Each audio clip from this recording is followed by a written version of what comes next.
할렐루야, 새로운 한 주간이 시작이 되었습니다. 이번 한 주간에도 하나님께 기도하며 하나님 안에 거하면서 주님이 도우시고 주님이 보호하시는 한 주간이 되시고 기도할 때마다 성령 충만한 또 한 주간이 되시기 원합니다. 사도행전 11장 오늘 1절에서 10절 말씀 내용은 이방인 고넬료 가문의 개정 사건이 할례파 신자들에게 들려지면서 그 소문으로 인하여 베드로가 큰 공경에 처하게 되어지는 일이 벌어집니다. 그 일을 이제 베드로가 예루살렘에서 이 모든 사건들을 변론하는 내용이 오늘 본문 내용이 되겠습니다. 1절 말씀에 유대에 있는 사도들과 형제들이 이방인들도 하나님의 말씀을 받았다 함을 들었더니, 여기에서 이방인들도 하나님 말씀을 받았다 하는 소문을 듣게 됐다고 합니다. 이방인들도라고 하는 것은 유대인들의 입장에서, 유대 사도들, 형제들의 입장에서는 아니 유대교로 개종도 하지도 아니하고 할례도 받지 않은 가운데에 어떻게 그리스도인이 될 수 있는가 의아한 일이 아닐 수가 없었습니다. 유대 전 지역에 흩어져 있던 사도들과 형제들에게 있어서 이방인 고넬료가의 유대교로 개종한 사건인 할례도 받지도 않고 성령을 받고 세례를 받았다는 사실은 큰 충격으로 다가왔다 하는 것이죠. 오늘날로 말하자면은 예수님을 믿고 하나님을 믿는 데 있어서 누구도 예수님 믿었어? 누구도 주님을 믿고 변화되어졌어? 이런 생각을 하는 경우들이 있죠. 우리도 이방인, 다 똑같은 유대인과 이방인은 다 같은 사람들이죠. 그런데 저도 봤습니다. 보면은 유대인들은 어떻게 생겼고 또 이방인이었던 이란, 이라크 주변의 다른 사람들의 모습을 보면은 뭔가 좀 외모적으로 이상한 거 아닌가 생각이 들 정도이지만은 사실 겉 외모상으로는 이스라엘이나 이란, 이라크인들이나 다 아브라함의 혈통 안에서 이삭과 이스마엘 계통이기 때문에 다 비슷합니다. 겉으로 외모상으로 보면은 다 비슷하죠. 그런데 이제 유대인들은 생각하기를 이방인들을 아주 무시하고 개처럼 여기고 짐승처럼 여기면서 지저분한 존재로 여겼다라고 하는 것입니다. 그러니 이방인들도 하나님의 말씀을 들었다 함을 소문을 들었다고 하니까 그 누구도 예수님을 믿었느냐 이런 의아심과 의심들이 생겨나게 된 상황입니다. 우리도 누가라고 하면은 또 생각하는 사람들이 있을 것입니다. 그렇지만 그러한 편견과 그러한 것들을 내려놓지 않으면 안 될 것입니다. 2절 말씀에 베드로가 예루살렘에 올라갔을 때에 할례자들이 비난하여, 베드로가 그 모든 고넬료 가정에 성령의 사건이 있고 다른 일들을 돌아보고 나서 드디어 예루살렘에 올라오니까 그동안에 소문으로 들었던 그 사건을 이제 자초정을 이제 따지면서 할례자들이 비난하기 시작하였다라고 하는 것입니다. 여기서 성경에서는 할례자들이라고 표현되어 있는데 유대교 내에 있는 같은 형제들이죠. 그런데 스스로를 할례자들이라고 스스로 여기고 이야기를 하는 것입니다.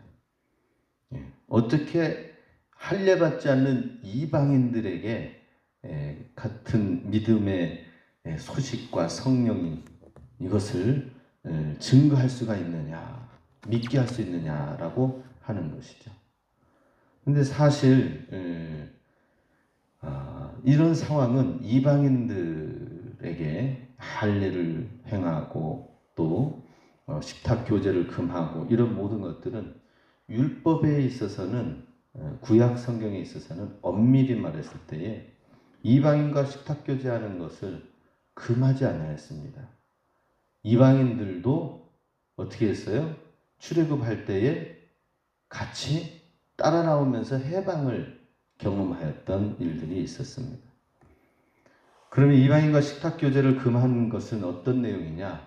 유대 랍비들이 만들어낸 유전이었습니다. 유전과 전통이었습니다.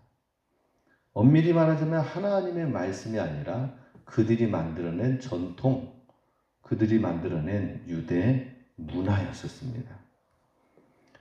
그것을 가지고 예수님도 비판을 받았죠. 어떻게 세리와 죄인들을 영접해서 같이 식사를 할 수 있느냐 하면서 바리새인들이 맹렬히 비난하였던 것입니다.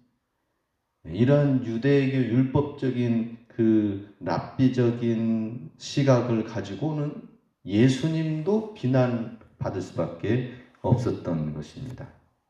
이방인들뿐만 아니라 동족 할례자들인 동족에게도 죄인과 세리들 자체를 무시했었던 것이 사실이었죠. 이러한 태도는 어떻게 바뀌어져야 될까요? 성경이 무엇을 말하는지를 정확히 알아야 됩니다. 성경이냐 유전과 전통이냐 이것을 우리는 분명히 구분을 해야 됩니다. 성경에서는 무엇이라고 말을 하는지 분명히 우리가 알고 있다면 우리의 생각, 우리의 편견으로 대할 수 없을 것입니다.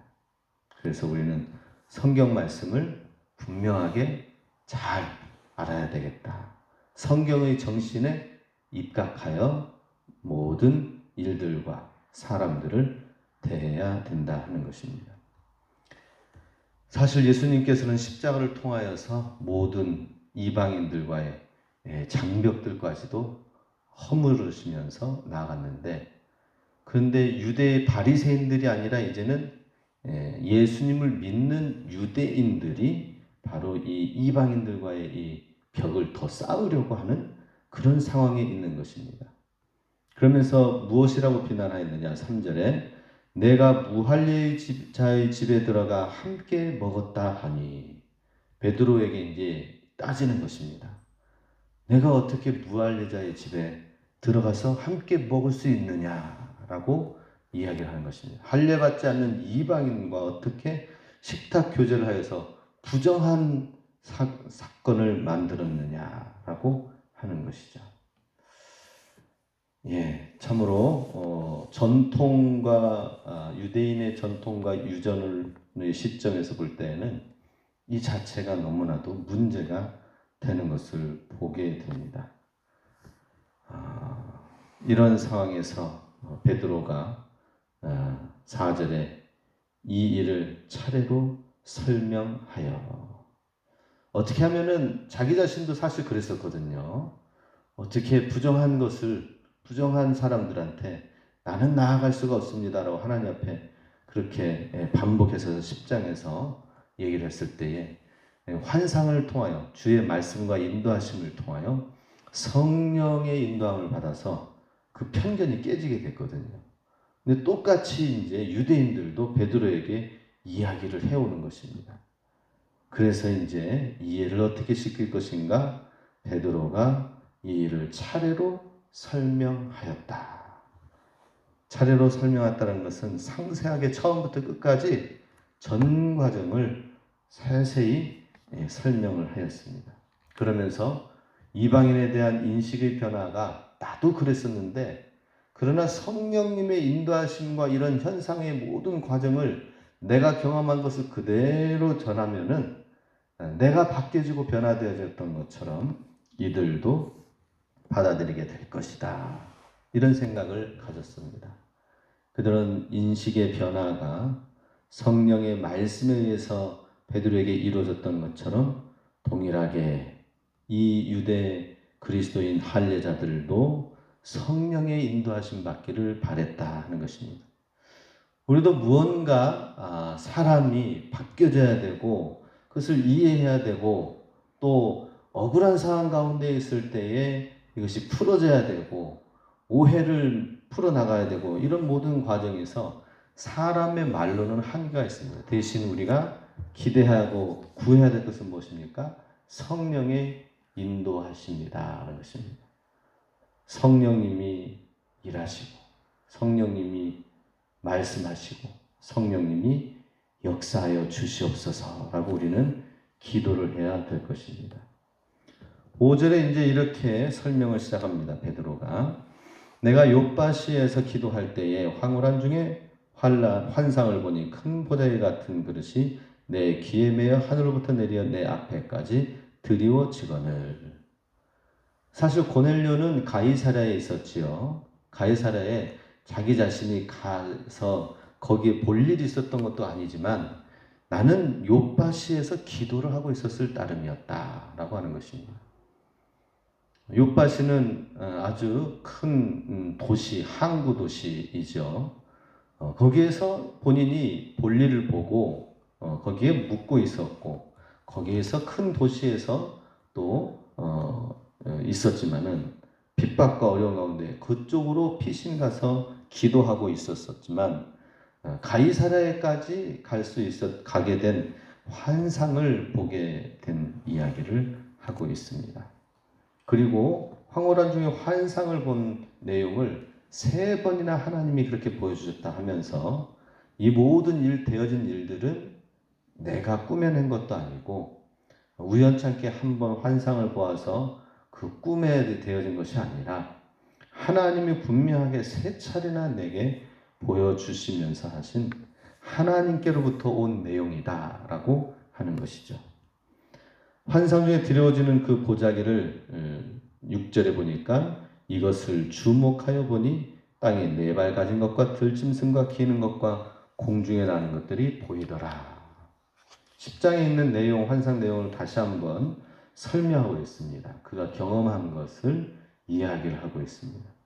우리도 우리가 일상생활 가운데서 살면서 굉장히 이해 안 되고 어려운 상황들, 그러나 그것이 성령으로 인하여서 새롭게 반전되어지고 하나님의 구원, 하나님을 체험하는 일들이 있다면은 그 내용들을 우리가 잘 기억했다가 또 증거하고 전하는 데에 사용돼야 될 것입니다. 그래서 우리는 믿지 않는 자에게는 하나님의 복음을 우리가 경험한 것을 잘 전할 수 있도록 해야 되고요. 믿는 자에게는 또 어떻게 해야 되겠습니까? 하나님을 잘 이해하고 하나님을 체험하고 하나님을 바르게 아는 사실들을 또 전하고 이야기하고 상담을 할 수가 있어야 된다 하는 것입니다. 베드로는 이런 환상 가운데 있는 보자기, 부정한 짐승이 있는 보자기를 어떻게 했다고요? 주목하여 보았다. 그 보자기 안에 있는 것이 어떤 것들이 있는지 부정한 내용들이 있어서 자기 자신도 눈을 의심하면서 뚫어지게 계속해서 보았고 그 안에는 부정한 4발 가진 것, 들짐승, 기는 공중에 나는 것을 주의 깊게 보면서 이것은 분명히 깨끗한 동물이 아니었다.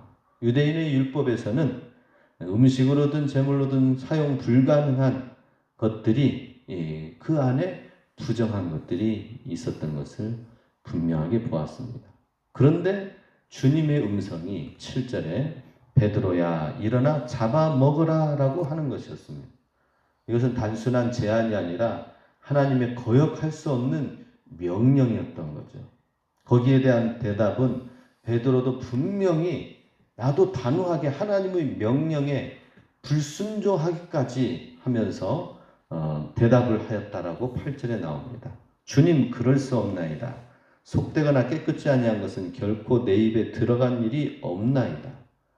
베드로의 아주 단호한 하나님의 말씀 율법을 속된 음식을 먹지 아니하고 음식의 규례, 레위기에 관한 율법의 말씀을 철저하게 지켰다는 것을 그 신점과 신조가 있다는 사실을 알 수가 있습니다. 우리 여기 진부에 48 철물점이 있습니다. 48 철물점의 그 창고 쪽에 보면은 그 연세 드신 사장님이 계셔요. 근데 그분은 신념과 지조가 있습니다. 예. 그 어떤 집이든지 어떤 학교에 무궁화가 없다면은 우리나라인 국화인 무궁화가 있어야 되는데 어떻게 학교에 무궁화를 심지 않고 사쿠라 같은 거를 심을 수 있느냐 하면서 막 뭐라고 하시더라고요. 그래서 예, 어르신, 저희 교회에는 무궁화가 있습니다. 무궁화가 아주 자랑스럽다라고 그때는 신념이 있어요. 예. 그래서 이제 그분이 대화를 나누니까 아주 이 긴지 아닌지 아주 신념이 분명해요. 그래서 그분 대화를 나누면서 철문점 들렀다가 이분을 좀 전도를 좀 해야 되겠다 이런 마음이 들었는데요. 베드로가 이런 신념이 있었습니다. 하나님, 그럴 수 없습니다. 속되거나 깨끗지 아니한 것은 내 입에 대지도 아니하였습니다. 그랬습니다. 그런데 다시 두 번째 소리내서 하나님이 깨끗하게 하신 것을 내가 속되다고 하지 말라. 베드로의 불순종을 책망하시면서 그러면서 속되다고 하나님이 말씀하셨기 때문에 이것을 받아 먹으라 라고 하는 환상 중에 있었던 거예요. 이방인들이 구원받게 되는 사실, 이것은 유대인들에 있어서는 계속해서 꺼려지는 일이었었습니다. 그렇지만은 구약 성경을 다시 한번 짚어보면은 이방인들이 그 이스라엘 역사 한가운데에 예수 그리스도 메시아의 계보 다윗의 조상의 족보에는 이방 여인의 이름이 있지요.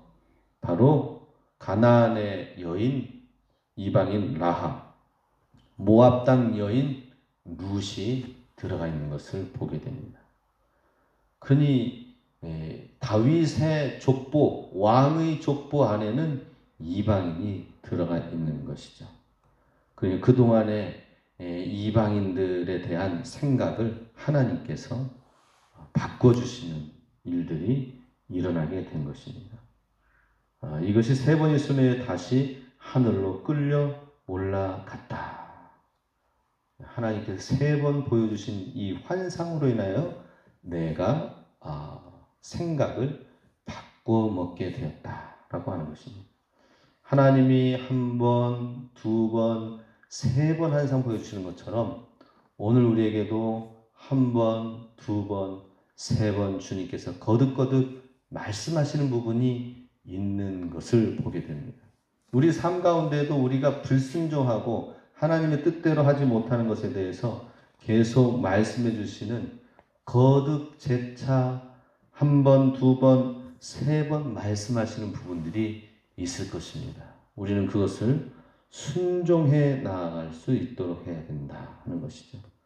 베드로의 이런 편견이 깨지는 모든 과정들을 스스로도 경험하면서 바뀌어진 이야기들을 하고 있습니다. 우리 하나님 앞에 기도하며 나아갈 때 오늘도 우리의 편견이 깨지길 원합니다. 그리고 깨지고 하나님의 놀라운 성령의 세계가 활짝 열려지게 되면 정말 주 안에서 넓은 세계가 우리의 고집과 우리의 여러 가지 좁은 생각들을 성령 안에서 넓혀가게 된다면 넓은 세계가 펼쳐지게 될 것입니다. 내가 원치 않았던 사람, 내가 경계선을 그어놨던 이방이라고 했던 사람들에 대해서도 열려지면은 온 세상에 하나님의, 우리는 교회 안에서만 신앙생활을 해온 부분들이 많이 있습니다. 그런데 교회 밖으로 더 넓게 해서 이렇게 보면은 배울 부분들도 많고 하나님의 복음을 내가 어떻게 전해야 될지 지혜를 구하고 지식을 구하고 정말 하나님 앞에서 기도와 생각들이 많이 있게 되는 것을 보게 됩니다. 그리고 외부 사람들의 모습이 이러할 때 그럼 우리 믿는 성도들은 어떤 모습으로 살아야 될 것인가 생각을 하게 됩니다. 우리 성령 안에서 더 넓어질 수 있기 원합니다. 성령님께서 인도하심에 순종하며 나아가는 우리의 삶이 되기 바랍니다. 이 시간 함께 기도합니다.